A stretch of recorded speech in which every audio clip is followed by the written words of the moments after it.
ভারী বৃষ্টিতে জলমগ্ন মেদিনীপুর। আকাশে নিম্নচাপের প্রভাবে ভারী বৃষ্টিতে মেদিনীপুর শহরের বিভিন্ন এলাকা জলমগ্ন হয়ে পড়েছে। সোমবার বিকেল থেকে বুধবার সকাল পর্যন্ত মেদিনীপুর শহরের ধর্মাস, সিপাহীবাজার ও এলআইসি মোড় সহ বিস্তীর্ণ এলাকা জলের নিচে তলিয়ে থাকতে দেখা গেছে। জল তো জমে যাচ্ছে, জল পাস করানোর ব্যবস্থা আছে কিন্তু করছে না। প্রশাসন কি উদাসীন, আর কি বলবো। কতদিন ধরে জলটা জমে আছে?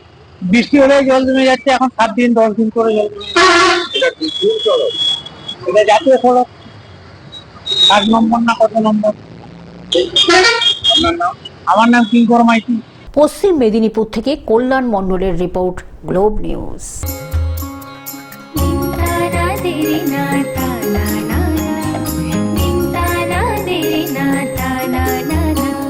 পাশে সবার প্রিয় গ্লোব টিভি, সাথে সবার প্রিয় গ্লোব টিভি।